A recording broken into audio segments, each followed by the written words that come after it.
Gilgamesh is the main character in the epic Gilgamesh from a Dual Civilization, a work of great archaeological and literary value. With dates from 2500 to 2100 BC, the Epic of Gilgamesh becomes the second oldest written record in human history after the pyramid inscriptions. At the same time, it is the oldest literary work with heroic content ever archaeologically discovered. This is a work that laid the foundation for most of the heroic story motifs found in later works. If you have read the Epic of Gilgamesh, other works about heroes all have some visual inspiration from this ancient king. So Gilgamesh is the king of heroes, the prototype for all future stories, or at least until there are other archaeological discoveries older than Gilgamesh. Only then can this reality be changed. Please subscribe to the Build Bell channel to not miss out on interesting and potentially exploitable videos. Gilgamesh was born with 2/3 of the god's blood. Beauty given by the goddess is a proud person, radiating bright light before the eyes of ordinary people. Aka Ora, the main character. The Shunin characters we know today like Goku, Naruto, or characters from movies like Thor, for example, they all have the same starting point.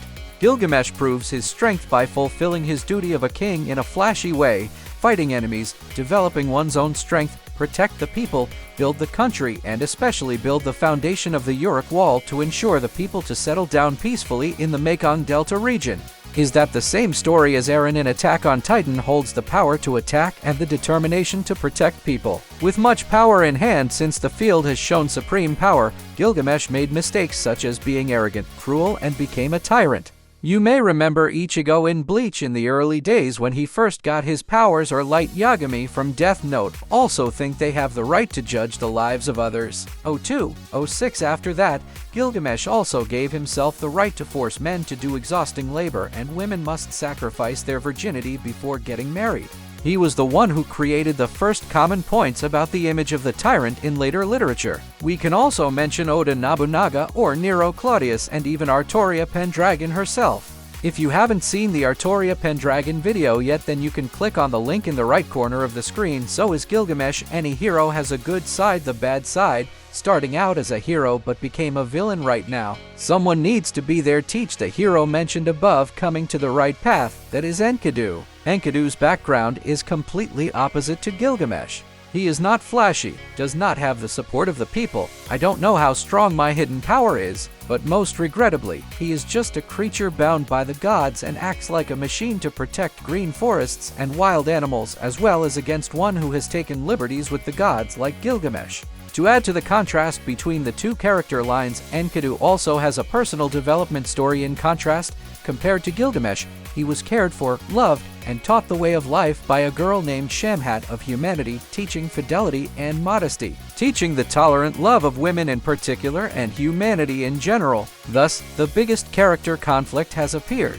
According to a common continuation of heroic stories, surely you can guess that these two people will have a huge battle later, and in the end they became soulmates fighting together. I'm pretty sure that some characters with similar fates have come to mind in your heads, like Samakin, Yu-Gi-Oh, Inuyasha, or the Naruto Sasuke couple, Goku and Vegeta.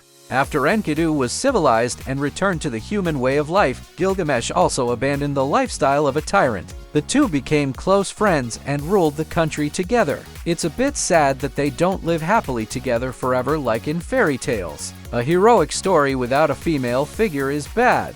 Please subscribe to Gin Me Go channel with the help of the sun god Shamash. But Humbaba was destroyed. Gilgamesh's bravery fell into the eye of the goddess Ishtar. However, you can see his quiet personality from her. He flatly refused so beautiful yet rejected. Wonder if it's spicy or not. Angry at being rejected, Ishtar is his brother and father. The god Anu then punished the other two. If she doesn't do it, she will use her power. Please subscribe to the Gin Me Go channel to not miss interesting videos. Remember to comment below about any character. So the gods had to accommodate according to Lady Ishtar. They must be natural cows. Bull of heaven descends to cause the disaster of losing crops and eating people, mainly men.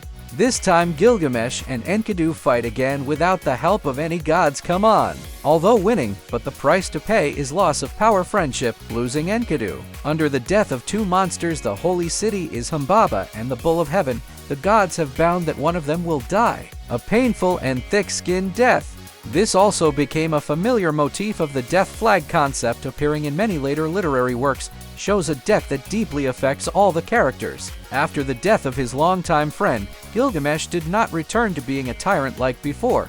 He also lost his peace, searching day and night for the answer to immortality.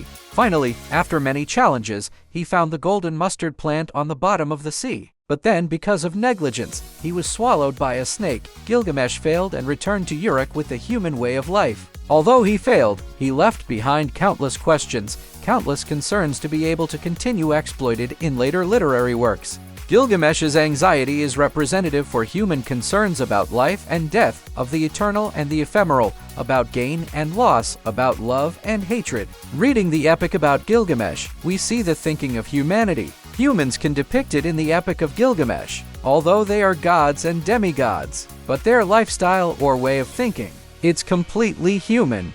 They have the friendship between Gilgamesh and Enkidu. They have love, contempt, and hatred between Gilgamesh and Ishtar. They have physical attraction between Enkidu and Sambas. They have rebellion and punishment between Gilgamesh and Enkidu under the judgment of the gods. Until now, humanity's questions still remain. People still pursue the same things as 2100 BC.